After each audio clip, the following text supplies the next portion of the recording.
A warm welcome, ladies and gentlemen, to the virtual Citrix Ready Partner Pavilion at HIMSS 22. In today's session, I bring another very special guest from the company Rimo3. Rimo3 has been a Citrix partner for a few years now.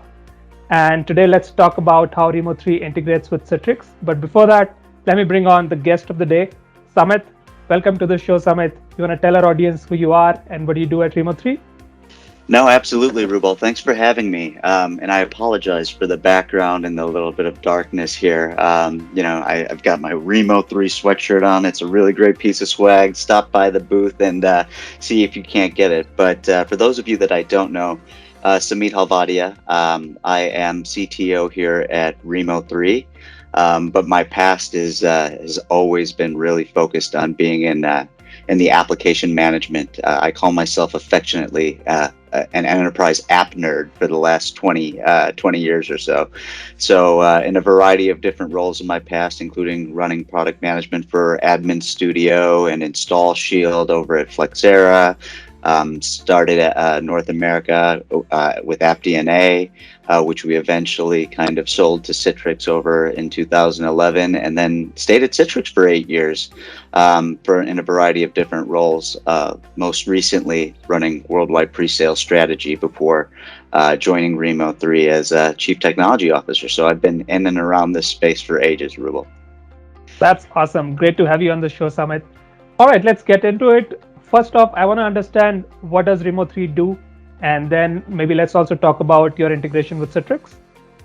No, absolutely. So Remo 3, what we focus on is really understanding how you can leverage our advanced automated platform to test your applications across all different types of workspaces so that you can make sure that as you start adopting change, whether it's big or small, whether it's just a patch, whether it's a new version of the application or a giant migration to Citrix Cloud, managing a CVAD on-prem environment running on 2022 or Windows 11 up in AVD through Citrix Cloud, what we help organizations and enterprises really do is leverage that automation, understand how your applications will behave in those workspaces, and help you deploy with a sense of confidence without ever having to have humans get involved in testing.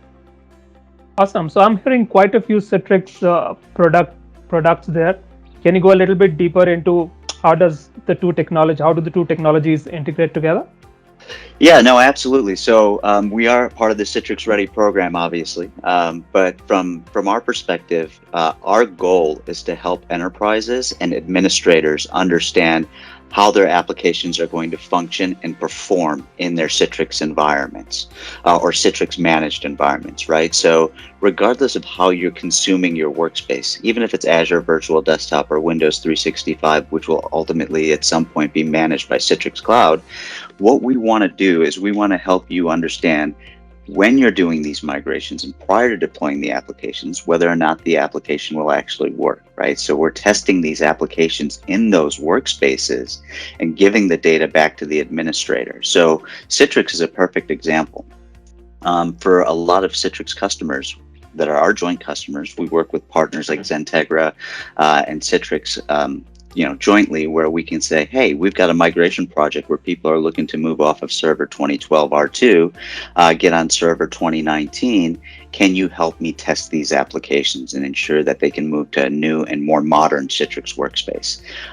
So from our perspective, we provide Citrix admins with the data that's necessary to say, I can deploy and move and migrate these applications with a sense of confidence.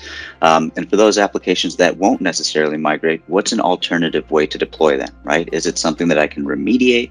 Is it something that I have to refactor? Is it something that I have to retire and completely replace with a newer version? But it's all done through automation and by executing the application so that we at least give you actionable insights and intelligence to say, hey, these 75% can move. These 10% need to stay behind. And these other 15%, with a little bit of TLC and elbow grease, we'll be able to get them on your modern workspace. Awesome. So if I'm hearing you right, your software helps migrate IT infrastructure and not only test it, but also bring in the angle of automation. So life is a little bit easier for IT admins. Did I understand that right? Yeah, absolutely. And when you start thinking about, the life of an IT admin, you're never going to hear anyone say, "Oh, I've got too many resources these days," especially with the way things are going. The resources are getting streamlined, and you're starting to think about the fact that, legacy IT operations, they could use a little bit of revisiting. They could use a little bit of automation. So what we can do is let's automate the mundane stuff, the testing of the applications, the support tickets, all that stuff. Let's automate as much of that as we can so that the precious few human resources that we have can focus on innovation and bringing things back into the business that are valuable and innovative, right? Awesome. That's great. That's great, Samit. Now let's dig a little bit deeper into healthcare space because our Mhm. audience in today's session are from healthcare organizations. So let's assume for a moment I am an IT admin working at a big hospital. I am handling infrastructure for hundreds of employees, and obviously there are hundreds of devices. So I want to understand from you, one, how do you make life easier for an IT admin at a hospital, for example? Two, if there's any impact that your technology makes on the end user.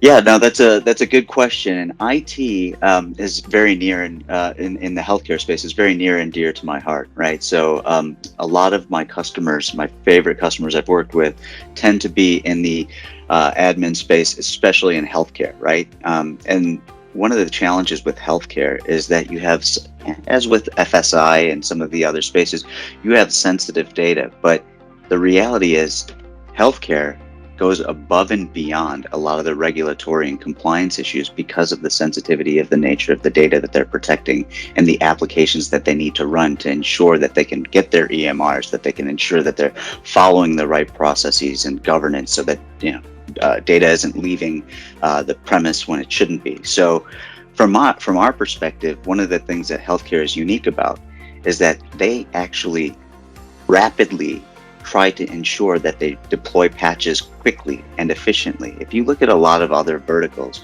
you'll see that the average time to deploy a patch for an operating system is, I think, 43 days from Ponemon Institute as of last year.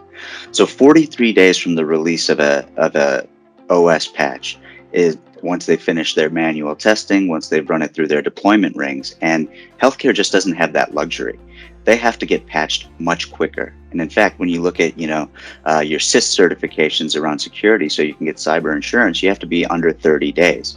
So one of the great areas that we can help healthcare with is we take those patches, and if we're automatically testing them against their Citrix environments and their gold images, what we're able to quickly discern is, all right, is anything at risk pre-deployment? And by leveraging that automation, Rubel, we've gotten it down for a lot of our customers to 3 days. So you're looking at going from 43 days down to 3 days, and in healthcare, down from 30 days to 3 days. So it's a material savings so that they can remain secure and ensure that they're focusing on doing their jobs as opposed to just testing for patches and changes in that environment. And I'm assuming automation plays a great role in this because obviously, if I were to bring down that 43-day period to much smaller period, it won't be possible to do it manually, right? Unless, of course, I've worked with healthcare out of ANZ where they deploy 40 of their frontline workers, meaning you've got nurses, EMTs, you've got doctors, you've got operations staff spending. So 40 folks spending almost 3 days testing patches manually, and their release cycle is still 26 days. Right, so even with 40 bodies, you're now at a point where you can't get you barely get those patches out in under a month. When you let a computer do all of the work and you let our algorithms kind of run in the background and do that dynamic analysis in your environment, you're going to get a much quicker return because you're not doing it and slicing time out of your day and focusing on something else, right? Something that's not your primary objective. Here, we're just focusing on ensuring that it's running 24/7. All that it costs is compute. And obviously, what that means for end users is their devices are up to date and it doesn't take them 43 days. They're always secure and they're always available, right? That's exactly right. All right, that's great, Samit. Now, let's change gears a little bit. Let's talk about the industry in general. I want to understand, how does Rimo3 differentiate among competition? So it's really interesting. Since the days of App DNA, there really hasn't been a huge focus on testing for applications because the last great migration was supposed to happen when people moved from XP to Windows 7, and then there was a little bit from Windows 7 to Windows 10. And today, what we're starting to see is that, you're starting to see a lot more incremental changes. While the forklift might not be there like it was 10 years ago, we're starting to see feature releases happening on a every 6-month cycle. People are looking at exploring multiple delivery methodologies. I want to host 80% of my environment sitting in CVAT on-prem. I want to manage 10% of it on AVD sitting up in Azure. I want to go ahead and manage another 5% of it in a different type of environment, and I have 5% that are going to be locally installed. So when you start seeing all these different permutations, people have kind of said, you know what, I'm going to test my most business critical applications. And then the rest, I'm just going to kind of cross my fingers. And if something falls out, I'll deal with it then. It's a very reactive approach. And a lot of times nothing happens, right? I mean, 80% of the time, you're probably going to be okay. But the reality is that 20% of the time is where we kind of add that additional value, right? Just giving you that peace of mind up front. So our biggest competition right now, Rubel, is just people not testing. People are just kind of trying to take a shortcut where they can, because again, I don't blame them. They don't have the resources that they once did, and the rate of change hasn't slowed down any, right? You're still deploying changes on a regular basis, whether they're GPO changes, environmental changes, delivery changes, the way the desktop is being hosted changes, whether it's an application change or an OS change. Awesome. So if I'm hearing you right, what you're doing is you're not competing against other players trying to do the same thing. You're competing against people actually not testing enough. And what your solution offers is flexibility and as you mentioned earlier, quick time for the IT admins to update patches. Yeah, I mean, the time to value, and it's not just about the patches, Rubel, right? Because again, we're starting to see for the first time a convergence of, you look at small daily operational changes, like I talked about with GPOs and baseline security profiles changing on a weekly or quarterly or monthly basis. You've got new versions of applications coming and churn on a monthly basis. And then you've got every 6 months, and then you've got patches every month, right? So those are, in my opinion, small operational changes that you can automate testing around. But then at the same time, you're starting to see big changes. People are exploring desktop as a service. People are exploring moving workloads into the cloud. People are exploring what are better ways to get my Citrix environment more modern by moving to Server 2022.